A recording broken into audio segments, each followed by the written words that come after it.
filosófica.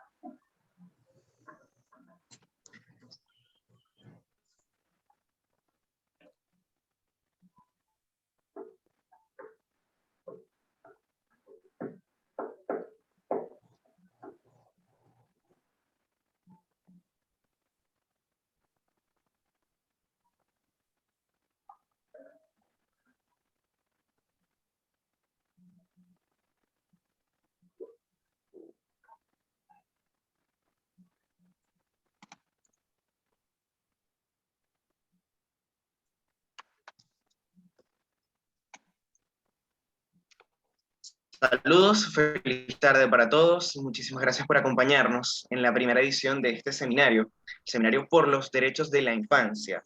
Hoy en esta primera sesión vamos a estar hablando sobre la familia como promotora del bienestar de los niños, niñas y adolescentes.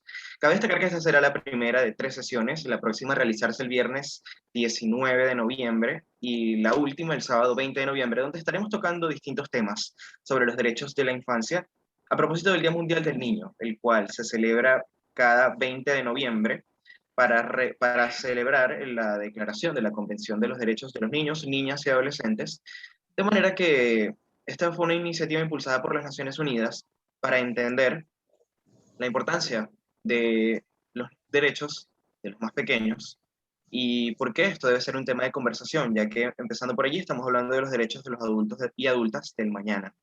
Entonces, vamos a estar conociendo este enfoque desde distintos ejes y hoy me acompañan los psicólogos Raúl Puche, Lucrecia La Rosa y Andrea Rosario, quienes estarán hablando, como les dije, sobre la familia como promotora del bienestar de los niños, niñas y adolescentes.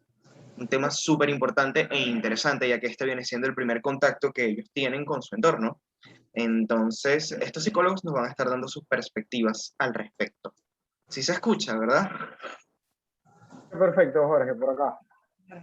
Buenísimo. Entonces, vamos a iniciar con una pregunta. Y cabe destacar, todos los asistentes son libres de realizar las preguntas, las pueden dejar en el chat que se les irán respondiendo por parte de estos especialistas. ¿De qué manera? Es una pregunta muy abierta, pero esa es la idea que impulse esta conversación. ¿De qué manera interviene la familia en el bienestar del niño, niña o adolescente? Mira, Jorge, eso es una pregunta que se puede responder como de muchas formas. Sin embargo, Claro, esa es la tenemos que idea. tomar en cuenta, o sea, lo principal es que la familia termina siendo como el lugar donde las personas básicamente, o bueno, donde los niños aprenden a ser personas, a ser hombres, a ser mujeres, a ser quienes son. Y eso tomando en cuenta que, bueno, nosotros los seres humanos, digamos, al nacer, al comenzar como al atravesar las primeras etapas de la infancia, necesitamos como referencias, vamos a llamarlas como referencias familiares. No propiamente no tienen que ser como personas que haya como un vínculo sanguíneo, pero se necesitan como referencias que les permita saber o digamos que le permita constituirse como individuo. Entonces ya de por sí te das cuenta cómo la familia juega, es como, es como, ahí es donde el niño se va a conseguir con todo, sea positivo o sea negativo, con todos los recursos de los cuales se va a poder servir para poder ser persona. Ok, ¿cuál sería la perspectiva de Lucrecia y de Andrea al respecto? No las veo, no sé si es solo mi Zoom. No, ahí están. Creo que es tuyo, porque tengo activado. Andrea ahora sí la estoy viendo, pero a Lucrecia no. Pero bueno, cualquiera de las dos que desea intervenir. Vamos a ver cómo resuelvo eso si tiene que ver conmigo. Bueno, eso tiene un poco que ver con lo que vamos a hablar hoy, ¿no? De cómo la familia, y muy en sintonía con lo que decía Raúl, es ese primer contacto, es ese primer espacio en el que el niño, niña o adolescente crece y aprende cómo ser y cómo presentarse ante el mundo. Y en la medida en la que esos vínculos o en la medida en la que ese primer espacio en el que se desarrolle le brinde la oportunidad, pues va a obtener o va a vivenciar o experimentar ese bienestar. Sí, más o menos vamos todos como por la misma línea, donde ese espacio representativo, simbólico, esa primera ventana para conocer el mundo y cómo funciona y cómo puedo funcionar yo en este mundo que acontece y en el que empiezo a interactuar, la familia viene a ser el primer referente de cómo moverme. Así como aprendo a hablar, así como aprendo a caminar, cada acción que voy conociendo, que voy experimentando por primera vez, quien me enseña o quien me ayuda a establecer ese contacto con el entorno es la familia. Es ese primer medio incluso para establecer vínculos con los objetos que me rodean. Y bueno, dependiendo de las oportunidades que se brinden y cómo se brindan estas oportunidades, esa experiencia va a ser positiva o negativa.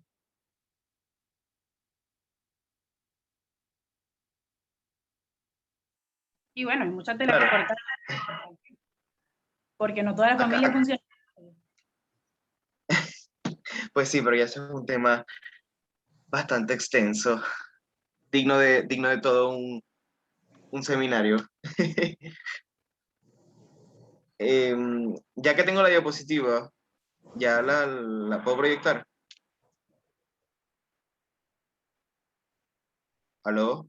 Si quieres, Sí, claro. Ok, es un ya punto de vamos para partida. allá entonces.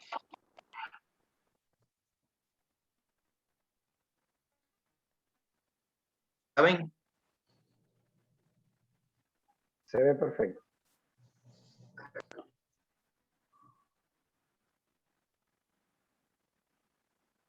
Y también sería conveniente escuchar a nuestros participantes que piensan acerca de la pregunta Claro, de Jorge. como lo dije, si alguno de ellos desea intervenir, con muchísimo gusto lo puede hacer, puede levantar la mano, puede escribirnos al chat.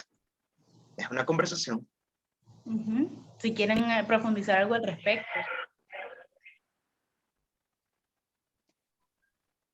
Y ese punto que tocaste, Lucrecia, creo que podemos como conversar un poco eso, de que creo que entendí el último que dice que todas las familias son distintas.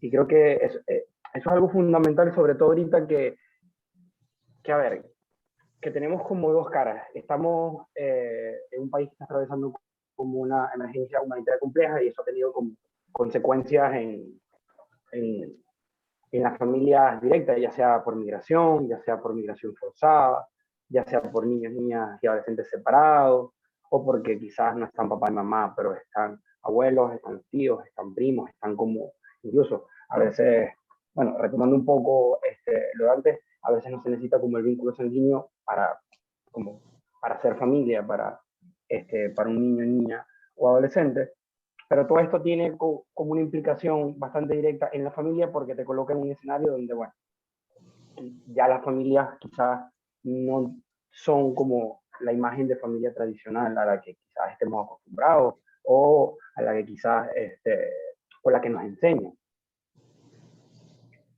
Eso por un lado, o sea, siendo la familia como tocada o sufriendo como las consecuencias de la emergencia humanitaria como en términos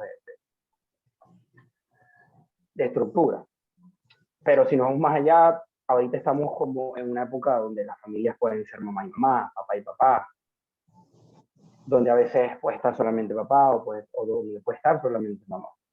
Y creo que eso es algo importante saberlo porque está el tema de a veces como presentar la familia como un concepto ideal, como un concepto que quizás a veces, bueno, mira, si no está papá y mamá, no es una familia, o como a veces muchas posturas de la psicología o de toda esta movida ahorita como el coaching y todas estas como que buscan como idealizar o buscan como conceptualizar la familia como algo, como un todo perfecto, cuando en realidad en el día a día nos damos cuenta que las familias pueden ser de distintas formas y que contemplar la familia como algo individual y como algo diverso y no como algo como perfecto donde no pueden haber problemas o donde mira, ¿no?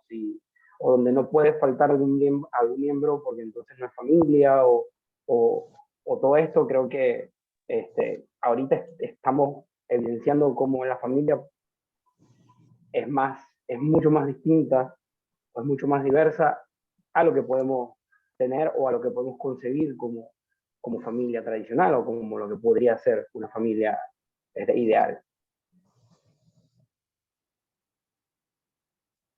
Ok, muchas gracias por esa perspectiva, Raúl. Acá tenemos dos comentarios de Erika Sánchez. Ella dice que la familia es el entorno donde el ser humano adquiere el primer aprendizaje en cuanto a valores, hábitos diversos y sentimientos, que se van desarrollando positiva o negativamente en el transcurso de la vida. Y el doctor Ángel Bellido, en virtud de lo que tú estás mencionando sobre las familias, digamos, fuera del esquema tradicional que se venía trayendo, dice que la familia es el primer contacto para niños, niñas y adolescentes en su enseñanza, pero en el caso de las familias disfuncionales, ¿cómo proteger a los niños, niñas y adolescentes? Bueno, creo que el concepto de disfuncional es bastante amplio. Sí. Entonces, no sé. Sí, es un cuál es la poco, o perspectiva sea, que tienes al respecto. tendríamos como que preguntarnos en qué términos una familia como es funcional, o incluso en qué términos puede existir una familia funcional. Son como, supongo, bueno, tiene que ver quizás con casos como situaciones como más concretas, me imagino situaciones como de violencia, situaciones como de algún tipo donde los niños y adolescentes estén siendo como víctimas de algún tipo de maltrato. Supongo que, o sea, que por ahí puede seguir la pregunta, doctor Ángel. Sí, el caso de cada familia es distinto. Es decir, a ver, todas las familias en teoría funcionan, solo que funcionan en relación a valores distintos, a principios y prácticas distintas. Ahora, como cada caso es distinto, es responsabilidad de quizás el ente que esté atendiendo a esa familia, porque podemos definir un caso al haberlo detectado. Es responsabilidad de quien esté detectando determinar cuáles son los aspectos de vulnerabilidad que presenta esa familia en relación a niños, niñas y adolescentes. Y en función de eso, ver cuál es la solución al respecto.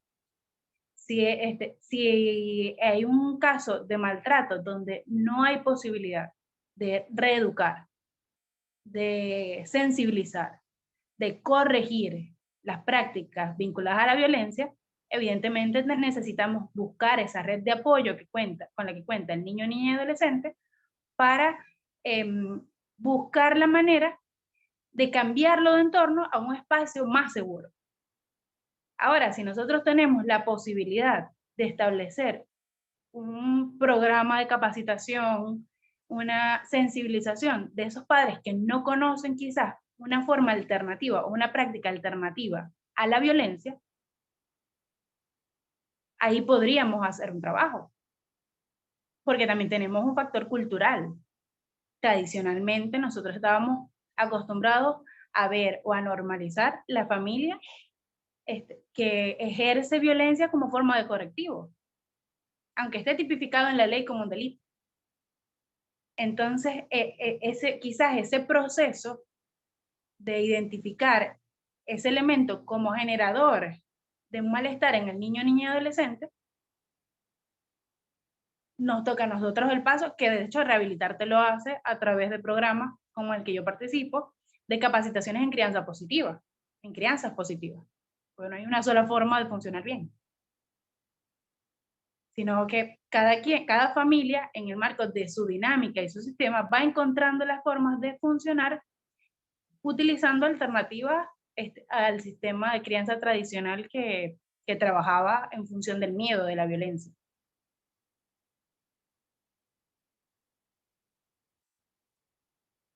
No sé si eso responde. Claro, y hablando de estas alternativas que planteamos nosotros, yo creo que allí ya estamos viendo en la lámina las perspectivas de abordaje de rehabilitación. Creo que, no sé si fui yo la que se cortó. Jorge, se escuchó un poco cortado. Ahora, ¿Se ¿se escucha? Sí, sí. Sí. Bueno, yo decía que a propósito de lo que planteaba Lucrecia sobre los enfoques que tenemos en Rehabilitarte, podríamos hablar sobre lo que tenemos allí en las láminas, nuestras perspectivas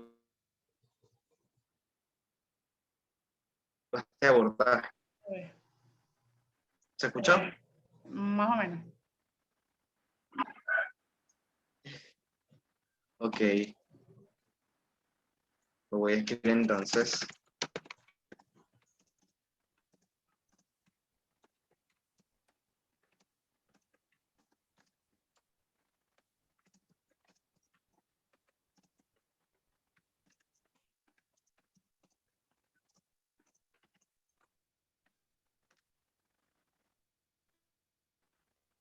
Ahí viene la...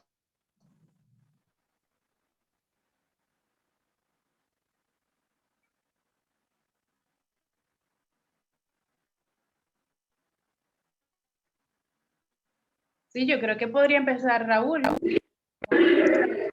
diversidad. Sí, esto, bueno, creo que va de la mano con lo que venía comentando, con lo que venías comentando, Lucrecia, porque una de las cosas que realizamos como en Rehabilitarte o de los fundamentos que tenemos en Rehabilitarte, más allá, bueno, nos manejamos como por estándares en cada una de las intervenciones que hacemos, trabajamos con un enfoque de protección al niño, niña y al adolescente, y bueno, y trabajamos en el área de protección en general. Pero más allá de los estándares, una de las cosas que realizamos como organización es tomar muy en cuenta el tema como de la diversidad, más allá como de los estereotipos, de las etiquetas o de los ideales de lo que se pudiese esperar como, en este caso, como familia. Porque contemplar la diversidad es lo que nos permite poder trabajar con cualquiera que sea el caso que se nos presente.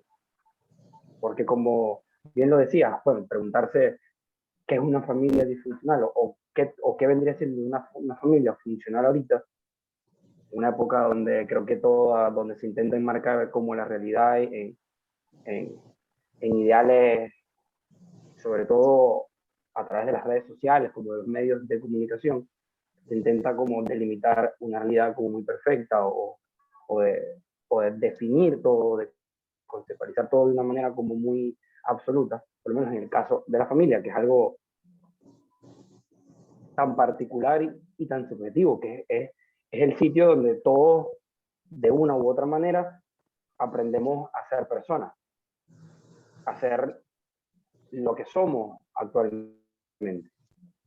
Entonces, y que creo que la mejor forma de poder intervenir en eso o de poder contemplar a las familias es desde la diversidad, no quizás teniendo como un preconcepto de lo que es una familia funcional o de lo que es una familia disfuncional. Claro, sabemos que hay casos de casos donde está como todo más explícito, pero o por lo menos desde Rehabilitarte, el enfoque de la diversidad es lo que nos permite poder abordar las familias y tener como una intervención más efectiva. Sí, quizás lo que podría definir a una familia disfuncional o la necesidad de un cambio de estructura es que haya malestar, un malestar consciente. Que es lo que va a permitir que esa dinámica pueda cambiar y que los miembros encuentren o busquen el apoyo para tener las herramientas que les permitan cambiar esa dinámica familiar. Porque todas las familias es el malestar y lo mismo pasa con cualquier patología en términos de salud mental. Cuando emerge ese malestar que es consciente y el deseo de cambio, es que se puede trabajar con él. Claro, no, o sea, y también tener en cuenta que el malestar, que los problemas, que los conflictos, que todas estas situaciones son parte de una familia. Es parte como de la cotidianidad. Es decir, que bueno, que eso es lo que, o sea, tener en cuenta como a la familia como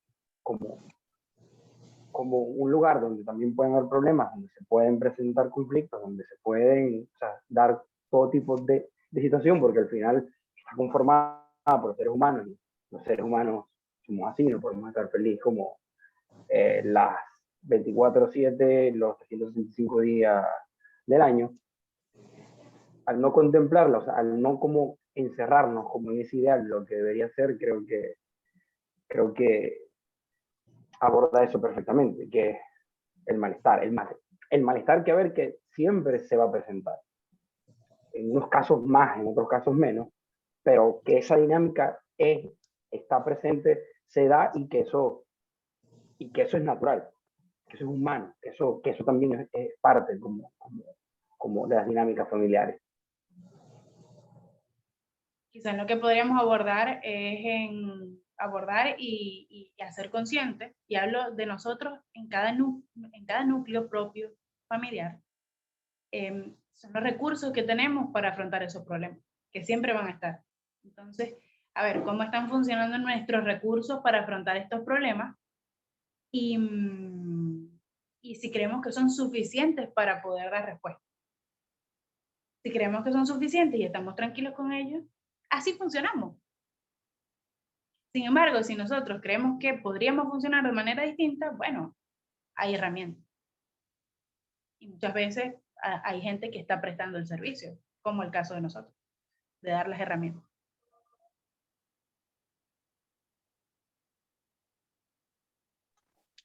Allí veo una palabra muy interesante en la diapositiva: convivir desde el respeto, el hogar como espacio seguro. ¿Cómo podríamos definir un espacio seguro dentro del hogar? Bueno, para eso tenemos el apoyo de varias diapositivas que vienen después. No sé si Andrea quiere iniciar. Sí, para dar espacio a que Lucrecia pueda explicar cómo a la familia es un espacio seguro. Previo a eso, la siguiente. La siguiente. Vamos a hablar entonces un poco acerca de por qué es tan importante mantener ese vínculo sano en la familia. Y en sintonía con lo que venían ya conversando, incluso con sus preguntas, vamos a quedarnos con la idea de que la funcionalidad en la familia es singular. Es decir, no hay una idea, no hay una utopía, no hay algo que nos diga, bueno, las familias son funcionales porque son así, así, así. ¿Ok? Partiendo de eso, nos preguntamos entonces, ¿por qué es tan importante establecer unos vínculos que generen bienestar dentro de la familia? Y sin necesidad de repetir lo que ya hemos dicho, pues tenemos que es el principal y más importante círculo social que pueda tener. ¿Por qué? Porque es el primer lugar en el que el niño, niña y adolescente aprende los mecanismos para expresarse, para sentir, para expresar eso que siente, donde aprende los valores. Es el fundamento de la educación. Pues es allí donde aprendemos todas esas habilidades que nos permiten afrontar la vida en líneas generales y además desarrollar todo nuestro potencial. Entonces decimos que desde la familia aprendemos a ver el mundo, a comportarnos, a pensar, a valorar la vida, la nuestra y la de los demás. ¿Ok? Partiendo de eso, además, tomamos en cuenta entonces que todos estos aprendizajes y toda esta vinculación no depende necesariamente de lo biológico o de lo genético. Ya lo decía también creo que Raúl, para ser familia no es necesario que haya un vínculo genético, sino tiene que ver con la calidad de esas relaciones, la calidad de esos vínculos que se establezcan, ¿ok? Entonces, esa integración familiar o esa cohesión que pueda haber como familia constituye un factor sensible e importante en el desarrollo que pueda tener este niño, niño adolescente en su vida en general. Y eso que aprendemos y eso que desarrollamos, todo eso que vamos construyendo en ese relacionarnos con nuestros familiares, está relacionado más allá de una estructura, más allá de que esté conformada por mamá y papá, de que sea una familia extendida, de que sea una familia tradicional, tiene que ver con la funcionalidad, ¿ok? La siguiente diapo, por favor. Y cuando hablamos de funcionalidad, hablamos de que la familia pueda cumplir su rol. ¿Cuál es ese rol? Ya vamos a conversar sobre eso. Pueda cumplir su rol a pesar de las dificultades, a pesar de que hay una pérdida, a pesar de que existan crisis, a pesar de que tal vez las cosas a nivel económico no estén muy bien, a pesar de que haya cualquier situación que pueda afectarla, ¿ok? Entonces nos preguntamos, cuáles son las funciones o cuál es el rol que debe tener una familia. Como les decía anteriormente, la funcionalidad es singular, pero hay tres cosas que nos hablan de lo que constituye una familia, y es la protección, el cuidado y el brindar afecto. Cuando el niño, niña y adolescente, o cuando desde pequeños nos sentimos y esto tiene mucho que ver con el lugar seguro del que va a hablar Lucrecia, nos sentimos protegidos, nos sentimos atendidos, que tiene que ver con el cuidado, y nos sentimos amados, podemos desarrollarnos o tenemos más probabilidades de desarrollarnos de manera adaptativa y respondiendo de una manera asertiva a las cosas que nos suceden. Pero se sabe que no podemos enseñar esto como padres o como cuidadores, no podemos enseñar esto si no lo tenemos, no podemos dar desde lo que no tenemos. Por eso, dentro de los principales elementos que hay que tomar en cuenta para poder fortalecer o fomentar este bienestar dentro de la familia, o que esa familia sea un lugar seguro, lo primero es el autocuidado. El cuidador, la mamá o el papá o quien esté a cargo de esa familia, quien sea el responsable como de dirigir esa familia, debe tener autocuidado, ¿ok? Nos autocuidamos cuando aprendemos a manejar nuestras emociones, cuando atendemos esas emociones, cuando le sabemos dar el nombre, cuando velamos por nuestras necesidades. En la medida en la que todas esas cosas se vayan dando, pues vamos a poder enseñar todas esas cosas a la persona con la que compartimos o que está a nuestro cargo.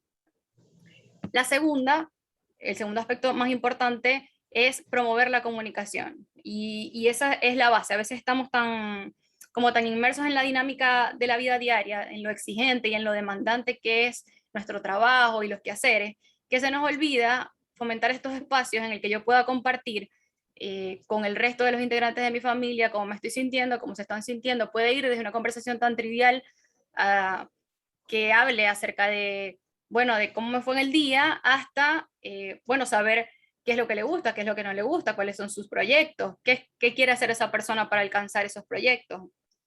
Todos estos espacios que sin duda van a permitir fortalecer lo que es la confianza y además el poder ir expresando todo eso que vamos sintiendo. Ok. Perdón, que estaba leyendo lo que escribía Erika por acá. No sé si lo respondemos ahora o esperamos al final. ¿Cómo? De una, así conversamos. Y a ver si se les quita el miedo por el micrófono. Bien, por aquí Erika Sánchez nos pregunta, ¿cómo trabajamos el grupo familiar cuando no hay ese vínculo sano? Porque no es un espacio seguro y los padres o representantes no brindan apoyo. Tu pregunta es como un agente externo a la familia o como un agente interno a la familia. Erika. Claro, muy importante esa observación. Esa pregunta que está haciendo Andrea, pues. Como agente externo teníamos todas estas posibilidades de las que nos hablaba Lucrecia, ¿no? Ajá. Ahí, como agente externo, está clara. Por eso, como agente externo teníamos todas estas posibilidades de las que nos hablaba Lucrecia. Y va a depender de la realidad de esa familia. ¿Qué aspecto es el que está vulnerado? ¿Qué aspecto es el que está vulnerado dentro de esa familia? Poderlo identificar y abordar, pues, desde el educar, desde qué tan abiertos está esa familia, porque a veces nosotros podemos tener muchas buenas intenciones como profesionales o incluso como allegados a esa familia, pero cuando no hay esa apertura, es mucho más complejo y más rudo el asunto. Claro, entendiendo que ante una dinámica basada en la violencia, es decir, que hay maltratos concretos, que hay vulneración de los derechos del niño con negligencia, que está afectando su salud incluso, nosotros tenemos por referencia, tenemos la capacidad de denunciar, de consultar un consejo de protección, de ubicar entes que puedan hacerse cargo del caso, porque lo principal y la principal orientación de nosotros es la protección del niño, niña y adolescente. Entonces, obviamente, al encontrarnos frente a una situación donde observamos que eso está sucediendo, no podemos quedarnos callados. Claro, si se trata más de una dinámica familiar que funciona en interacciones donde todos ejercen la violencia, donde, claro, no, cuando hablo de ejercen la violencia hablo de gritos, hablo de malos tratos, o el popular hablar golpeado. No, no me refiero exactamente a aquellas violencias que están tipificadas en la norma legal, que deben ser denunciadas en cualquier caso que se presente, que deben ser reportadas para colocar a ese niño en un espacio seguro. Sí, siempre hay que identificar esos aspectos vulnerables de la familia. De igual forma, esto que mencionaba Lucrecia, de los gritos y todas estas cosas, igual vulneran la dignidad, y me imagino que por eso, a eso va orientada tu pregunta. Pero la acción a tomar va a depender eso, del tipo de aspecto de la vida que está siendo vulnerado en el niño, niña o adolescente. Aparte que nuestra dinámica venezolana incluso, está marcada por muchos efectos de eso, y para resolver no vamos a fragmentar toda la familia. Correcto. Para resolver el problema buscamos la manera de reeducar o de mostrarles otra alternativa de vida, otra alternativa de funcionamiento. Y, por ejemplo, quizás la mejor forma de mostrar esa alternativa es con familias modelo que muestren que funciona. Es decir, nosotros incluso como activistas, como agentes externos que también formamos parte de un grupo familiar, muchas veces estamos enfocados en mirar el problema o identificar y detectar el problema que está afuera. Y descuidamos ese espacio interno que nos permite a nosotros ser familia modelo, que nos permite a nosotros mostrar que el sistema funciona. Y ese creo que es uno de los métodos más efectivos para sembrar la semillita del cambio o de la voluntad del cambio. Es de, ella va, ahí funciona. Y ya yo no quiero estar así, vivir esto que estoy viviendo, que me sigan gritando, que me sigan vulnerando mis derechos. Entonces vamos a ver cómo lo resolvemos. O le voy a preguntar cómo hizo él o cómo hizo ella para que funcionara así. Entonces es sistémico la forma de abordaje. Y entendiendo que también nosotros como agentes externos no somos tan externos, porque hacemos parte de una comunidad. Y en todo momento estamos promoviendo acciones vinculadas a las crianzas positivas, a una manera distinta de ver el mundo, entendiendo las diversidades, no solo de la diversidad de que todas las familias tienen su propio funcionamiento, sino la diversidad de existir. Esa forma de ser persona y de existir como persona también es diversa dentro de la familia. Sin embargo, a partir, lo importante, y ahí me salto a los espacios seguros que íbamos a conversar, lo importante es servir de marco referencial, no de marco de régimen. O sea, es decir, la familia es un marco no para definir cómo va a ser esta persona, sino darle las herramientas para que se defienda. La persona que está en crecimiento, en desarrollo, son muchas cosas que intervienen en este proceso. Y el rol que nosotros llevamos a cabo va variando como cuidadores, como padres, como madres, como decía Sara Lina, como abuelas, tíos, o la persona que esté a cargo de la protección de ese menor. Nosotros vamos variando de roles. En un momento nos necesitan más y en otro momento van adquiriendo habilidades para defenderse en el mundo que va haciendo que nos necesiten menos, pero tienen el referente, tienen ese espacio de protección que es el hogar. Es decir, puedo alejarme un momento en mi desarrollo, pero tengo ese espacio seguro. Y la conciencia de ese espacio seguro, que es un espacio donde me van a entender, que es un espacio donde me van a escuchar, es decir, que si sucede algo siendo niña, la niña Lucrecia, por ejemplo, si sucede algo, yo sé que puedo acudir a ese espacio, que no voy a ser juzgada, sino que acudo a ese espacio seguro que me va a proteger en ese momento donde estoy vulnerable, y a partir de ahí aprendemos como núcleo. Distinto a esta educación muy venezolana también, que venimos llevando a través del miedo, del castigo, de la amenaza, de condicionar. Si no haces esto, te pasa esto o no te doy esto. ¿Ya? Esa educación a través del miedo y la restricción genera un espacio que no está, unos vínculos que no están mediados por la confianza. Son unos vínculos que están mediados por el Ok, miedo.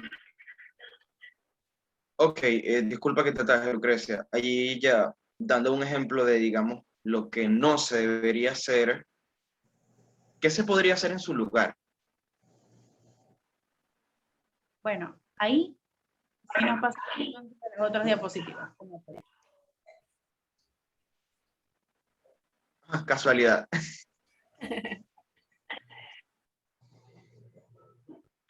Pero ya va, porque no escucho a Raúl. Me gustaría saber si él tiene algo que contar al respecto de esto que estamos conversando. No, por los momentos no, Jorge. Ok. ¿No? Y me pueden parar en cualquier momento, porque yo hablo mucho, mucha paja. Ok, puedes continuar. La siguiente diapositiva.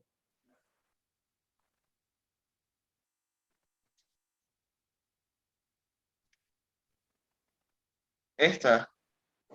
La siguiente a esa. Exactamente. Esa. Yo me traje de Virginia Satir. Ajá.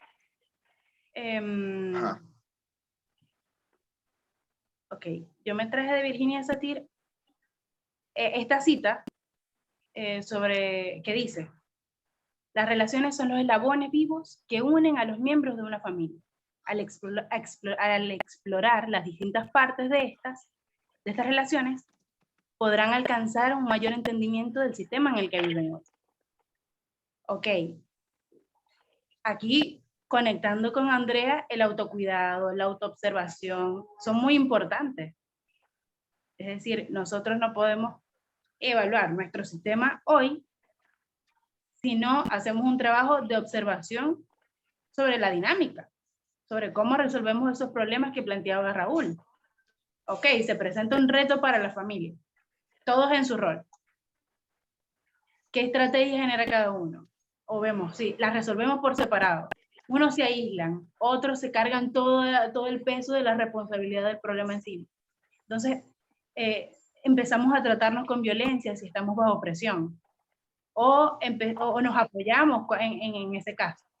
Ver cómo vamos funcionando, porque ahí es que nosotros vamos a poder definir los problemas que se están generando y los aspectos que nosotros deseamos cambiar y los desequilibrios. Ahí sí me paso a la siguiente diapositiva. Jorge.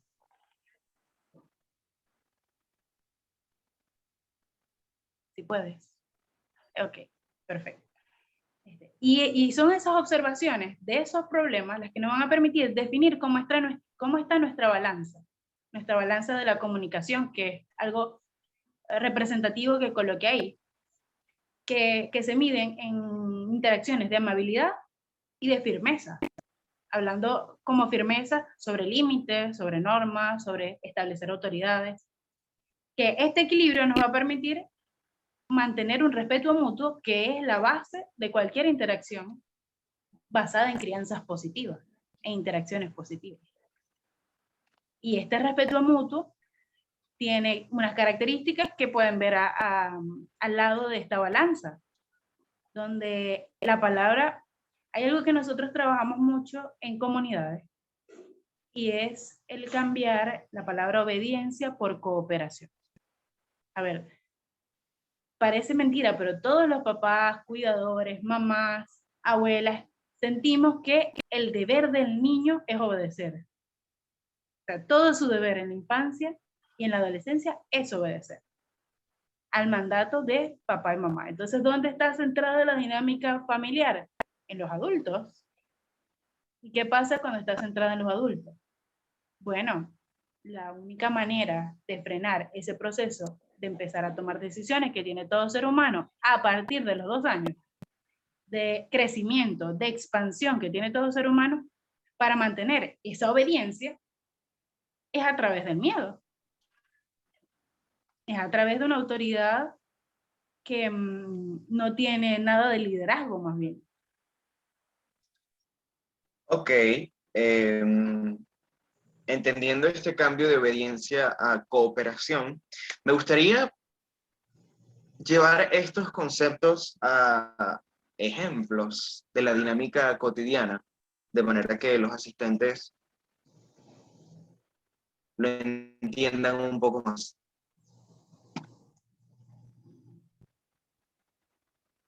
Bueno, yo creo que lo primero, y esto ¿Aló? también... Ah, por cierto, si quieren acotar algo, Andrea o Raúl, que también trabajan con grupos, trabajando estos conceptos, desde la salud mental, desde el bienestar psicológico.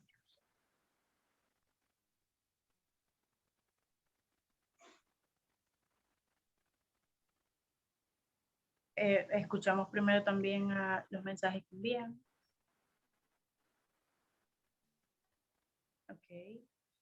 Erika Sánchez nos dice, gracias, es importante reconocer que nosotros brindamos las herramientas para que ellos tomen las decisiones por sí mismos, buscando cambiar su situación.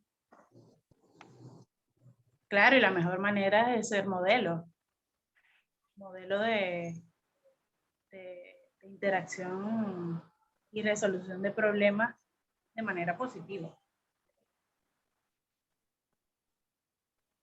Ok, entonces, como te decía, ¿cómo podemos ejemplificar ese cambio de obedecer a cooperar?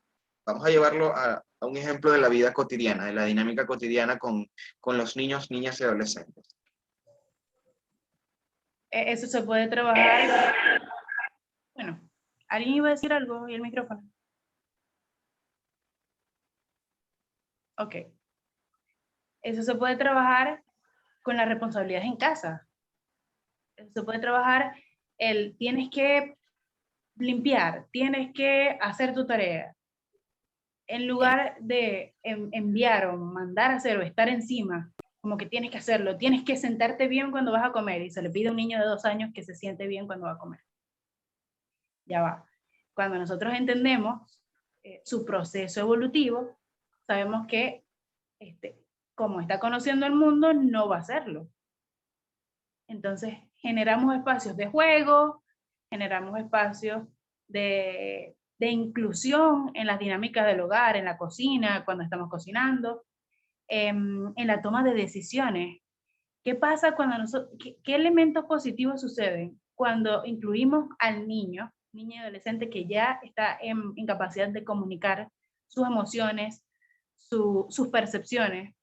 Ejemplo, un niño de 8 años, 7 años, cuando lo incluimos en el proceso de toma de decisiones en el hogar.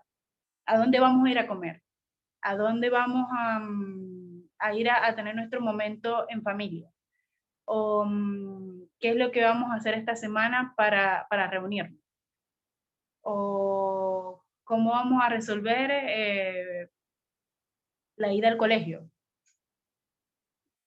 ¿Cómo nos vamos a organizar? Incluir al niño en este proceso de toma de decisiones, que cuente cómo se siente con ellos, que sepa lo que se va a hacer, porque muchas veces los adultos tomamos decisiones y, no sé, salimos y el niño está jugando y él no sabe a qué hora se va a ir, y cuando le digas, ya, nos tenemos que ir, ya es la hora, el niño va a hacer una pataleta, porque el niño formó parte de esa interacción. Es completamente normal. Ahora, ¿qué sucede cuando nosotros los incluimos y les avisamos, por ejemplo, a qué hora va a ser? ¿A qué hora va a ser el retorno? ¿A qué hora llegamos y a qué hora va a ser el retorno? ¿Y cómo va a ser la dinámica? No solo le estamos explicando cómo funciona la dinámica del esparcimiento y que hay un proceso de autorregulación que se tiene que desarrollar, sino que también nosotros estamos haciéndolo parte de la vida familiar, parte importante de esa toma de decisiones familiar. Le estamos informando porque lo respetamos. ¿Qué le estoy diciendo yo al niño con eso? Que lo respeto. Que no es una carterita que yo voy a agarrar y la voy a jalar y a soltar cuando yo quiera. Que tienen un deber también. Exactamente como dice el doctor Ángel Bellido. No solo por eso, porque entonces también tienen un deber en el sistema porque forman parte de él, parte activa de él. Empiezan a estar en capacidad de tomar responsabilidades. Claro, responsabilidades ajustadas a su momento evolutivo. Responsabilidades que pueden ser ayudar a mamá en la cocina, pueden ser ayudar a recoger las cosas, o si estás en una actividad donde la familia se presenta ante otros grupos familiares o en un entorno social, mostrar las habilidades que ha aprendido en casa, o ponerlas en ejercicio en ese nuevo reto que es interactuar con otros, que nos ha pasado mucho en pandemia, que después el encuentro con el otro es un reto, tanto para adultos como para los niños.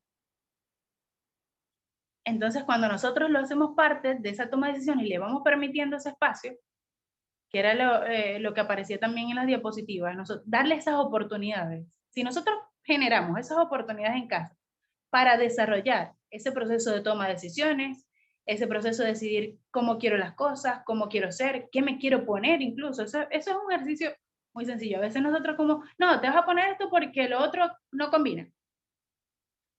Ya va.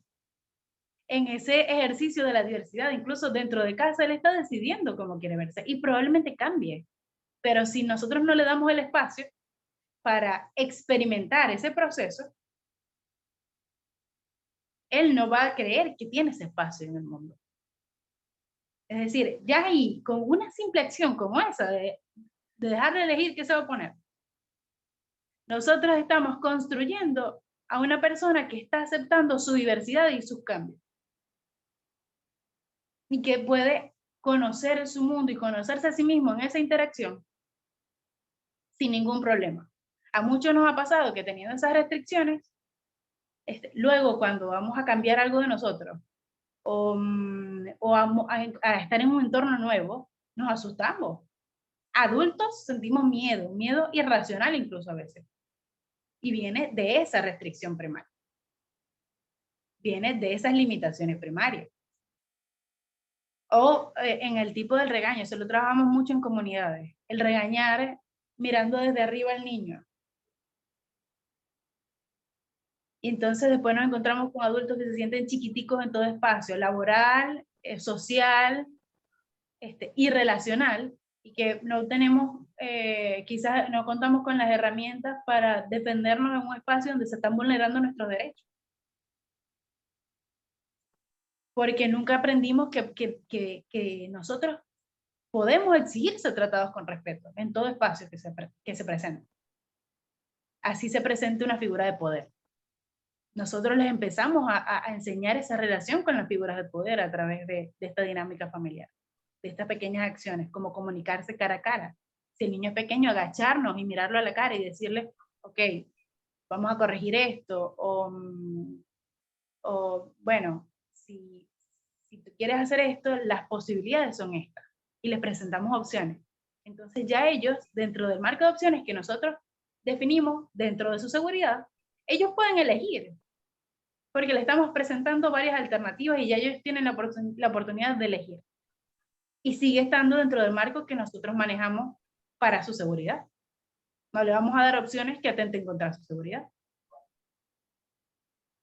Ok, ¿quieres comer algo? ¿Quieres comer dulce? Tienes panquecas dulces, brownies, y brownies de avena, y ponquecitos de avena, poner. Entonces ahí tiene su opción dentro del marco del azúcar, que a todos los como niños y adultos también, a todos nos gusta, las opciones saludables que le pueden permitir mantener su salud sin atentar contra su libertad de expresión, de decisión, de crecimiento. Y pues somos acompañantes de ese proceso, más que regidores de ese proceso, que muchas veces en el proceso de crianza, que nos toca a nosotros incluso, el papá se sentía como regidor del proceso de crecimiento y el que va a definir cómo va a ser al final. Nadie sabe cómo va a ser al final. Pero nos podemos elegir estar en la posición de maravillarnos con esa evolución. Es interesante, Lucrecia, cómo, o sea, incluyendo cómo estos nuevos modelos no solamente bueno, está trayendo como todos estos beneficios que estás comentando en el crecimiento y en el, bueno, y en la persona que será ese niño, sino también te das cuenta cómo incluyendo al niño en estas dinámicas también le estás ofreciendo como protección, ya que esto también, por ejemplo, esto se ve mucho en las comunidades que nosotros asistimos, comunidades en situación de riesgo, que es que los niños, al no estar incluidos al no estar como incluidos en las dinámicas del hogar, entonces están afuera, están expuestos como a riesgos, están expuestos a explotación laboral, están expuestos a riesgos de salud, a riesgos a riesgos de maltrato, y cómo adoptando estos nuevos modelos no solamente estás cambiando como la dinámica familiar para algo más positivo, sino que también estás previniendo la exposición del niño o niña o adolescente, riesgos de protección, a eso que se puede conseguir en la calle solamente cambiando el modelo de la dinámica familiar. O sea, se puede ver cómo el papel que tiene la familia, no solamente en el término de la crianza o del fortalecimiento del niño y niña adolescente, sino también cómo con dinámicas, bueno, que parecieran ser simples, pero que de verdad cuestan, como pues todo un trabajo poder adoptarlas, como con dinámicas que se ven como tan sencillas, estás previniendo riesgos de protección mucho mayores para los niños, niñas y adolescentes, como por lo menos, eso que comentabas, que era enseñar o tener espacios como de juego con los niños, como con eso puedes evitar que esté expuesto en la calle, como lo vemos en nuestro día a día en las comunidades, como los niños están expuestos como a todo tipo de situación, solo por quizás no tener un espacio de juego en su familia, o de enseñanza, o de inclusión. Entonces, es importante ver cómo estos modelos no solamente traen como un beneficio en términos de crianza, sino también como, bueno, como el título del seminario, como la familia también es como el principal centro de protección de los niños. Y es que el niño en su proceso de desarrollo incluso puede en momentos donde ya esté con las herramientas tener contacto con la calle, pero va a ser un niño distinto, menos vulnerable. Y si él ha ejercitado en casa con cosas mínimas la toma de decisiones, él puede, dentro de la moralidad que se desarrolla en la primera infancia, decidir si a él le parece que lo que está viendo está bien o está mal. Entonces es un niño que está haciendo, ya fue capacitado en su casa. No necesita aprender nuevamente cómo funciona el mundo y que en la calle se lo enseñe. Es un espacio que muchas veces enseña a seguir siendo vulnerable. Es decir, los patrones que se generan en esos contextos donde no hay ningún tipo de orientación ni protección al niño, generan patrones donde el niño aprende a seguir una y otra vez siendo vulnerable.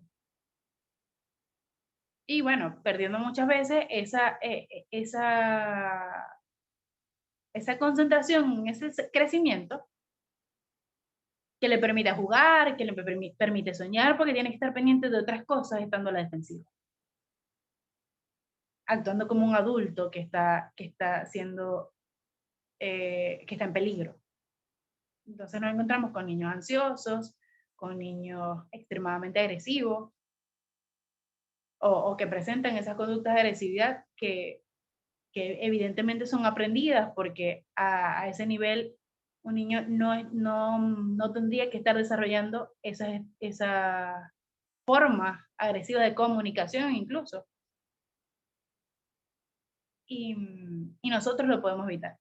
Hasta incluso en ese contacto con la calle, estar presente. Ya no vas a estar jugando con el resto de los niños porque le estás dando su espacio para defenderse, para conocerse en relación a otros. Pero sí puedes estar a unos metros viendo qué están haciendo. Que cualquier cosa que suceda, él puede acudir a ti. No estás solo. Pues sabemos cómo funcionan los efectos de grupo y los núcleos de poder donde hay dinámicas violentas. Se une un grupo alrededor de quien tiene quizás el liderazgo dentro del grupo de poder y son capaces de amenazar a cualquiera que no esté incluido. Ahí estamos hablando de las dinámicas entre los niños, niñas y adolescentes, ¿verdad? Entre niños, niñas y adolescentes. ¿Cómo se generan esas dinámicas? ¿Cómo se generan las interacciones cuando están solos? Ok, sí, muy, muy importante aclarar ese punto. Andrea, ¿te gustaría acotar algo al respecto?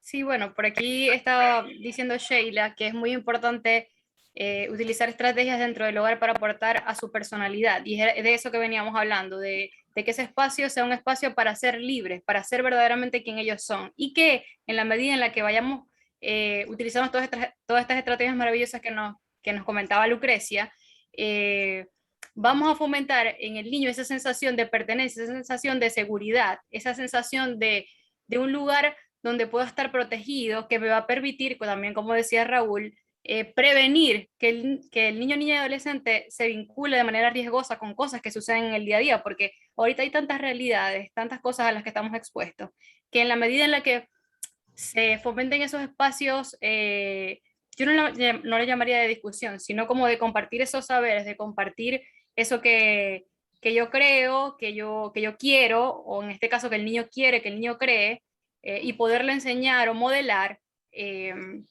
lo voy a preparar para tener esa actitud crítica ante la vida y ante eso bueno, que puede suceder y que se puede presentar y que él se pueda defender solo. Yo cuando revisaba el material veía, releía a un autor, en este momento no tengo el nombre, pero él decía que la familia debe ser ese espacio para cuidar, comprender, contener y crear.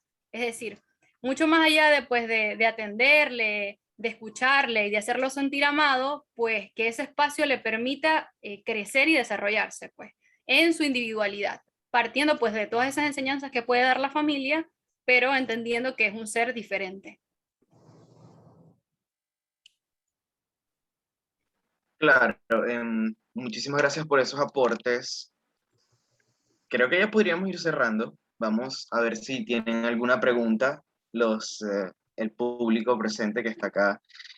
Súper interesante todos los aportes que nos han dejado tanto Lucrecia como Andrea y Raúl. De verdad, muchísimas gracias por participar en este espacio. Creo que ha quedado claro cómo todo este proceso en el que la familia interviene en el bienestar de los niños, niñas y adolescentes es un proceso bastante complejo y que comprende diversas aristas, más allá de tratarse como de un manual de inicio, nudo y desenlace.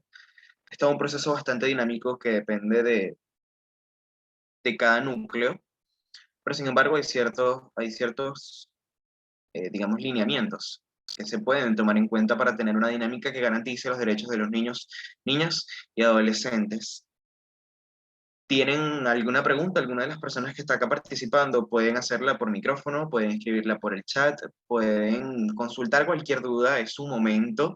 Tienen a la orden estos tres especialistas que pueden orientarlos.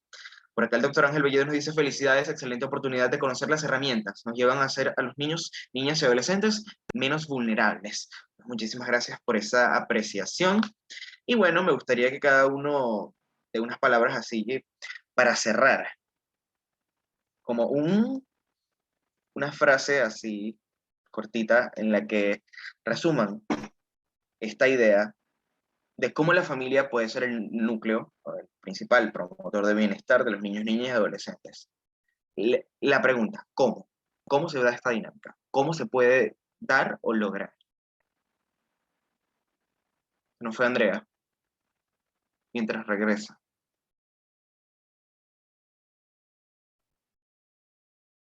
Lucrecia, Raúl, cualquiera de los dos. Creo que ese tiene el micrófono apagado. Creo que dijiste algo. Ah, sí. Bueno, yo creo que es de mala educación, pero voy a responder con una pregunta. Que la estrategia para empezar a establecer dinámicas de respeto mutuo es preguntarnos con respecto a algo que hicimos o que estamos haciendo con niños, niñas y adolescentes, si así trataríamos a un adulto con el que estamos conversando, con el que estamos interactuando. Y a partir de ahí, ver, creo que tienes el micrófono apagado, Jorge. Jorge, tienes el micrófono apagado. Sí, ya me di cuenta que me llama la atención ese planteamiento, que me gustaría conocerlo. Claro, muchas veces mandamos al niño a dormir o que ya te toca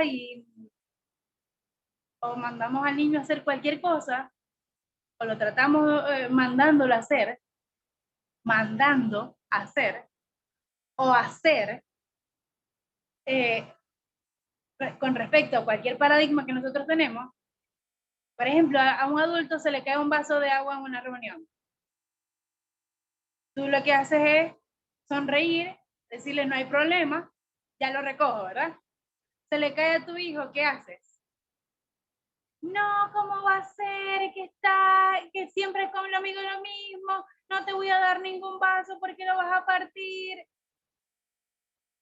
A ver, si nosotros tenemos conductas cordiales de respeto con adultos, ¿por qué no tenerlas con ellos? Son entes que también merecen respeto. Entonces, utilizar como esa pregunta para cualquier acción que estemos llevando. Porque estamos, de la noche a la mañana no vamos a ser perfectos cuidadores, perfectos acompañantes. Pero sí podemos ir evaluando nuestras acciones en la construcción de una comunicación que sea positiva. Así que dejo esa pregunta. Ok, bueno, buenísimo. Muy bueno ese planteamiento, de verdad que no lo había escuchado y es una pregunta súper interesante para todos, pues. Cabe destacar que estamos haciendo como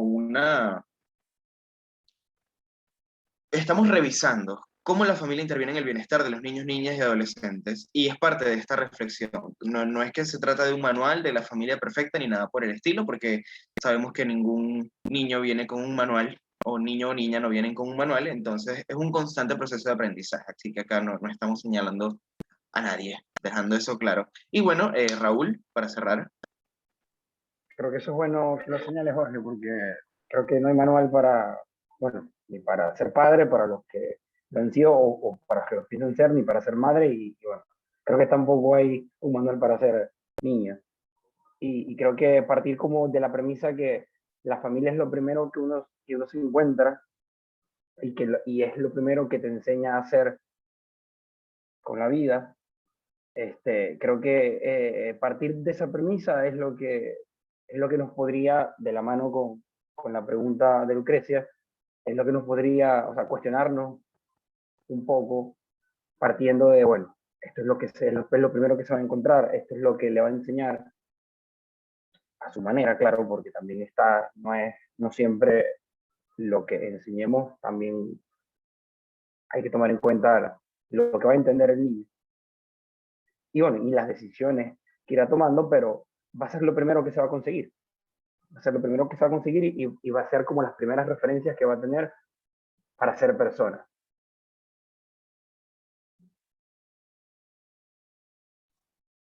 Perfecto, muchísimas gracias. Y gracias también a Raúl, a Lucrecia, a Andrea Rosario. Estuvimos contando con estos psicólogos en la primera sesión del Seminario por los Derechos de la Infancia. Ahí estuvimos comprendiendo cómo la familia es la promotora del bienestar en la infancia, es la promotora del bienestar de los niños, niñas y adolescentes. Agradezco también a Jeffer Esencial, que nos estuvo acompañando como intérprete de lengua de señas, porque el objetivo es que todo nuestro contenido llegue a un público más inclusivo, que tenga el mayor alcance posible y bueno, por ello siempre estamos agradecidos de contar con la presencia de Jeffer como intérprete de lengua de señas. Muchísimas gracias a ustedes, a todos los asistentes que estuvieron allí participando de manera activa y que aprovecharon este espacio de aprendizaje y de crecimiento sobre la familia como un enfoque de bienestar para los niños, niñas y adolescentes. Nuevamente les agradezco al Raúl, a Lucrecia y les invito a que estén pendientes porque la segunda sesión viene el viernes 19 de noviembre también a las 4 de la tarde y el sábado 20 de noviembre a las 3 de la tarde los estaremos esperando en este seminario por los derechos de la infancia a propósito del Día Mundial del Niño. Así que muchas gracias. Y bueno, hasta luego.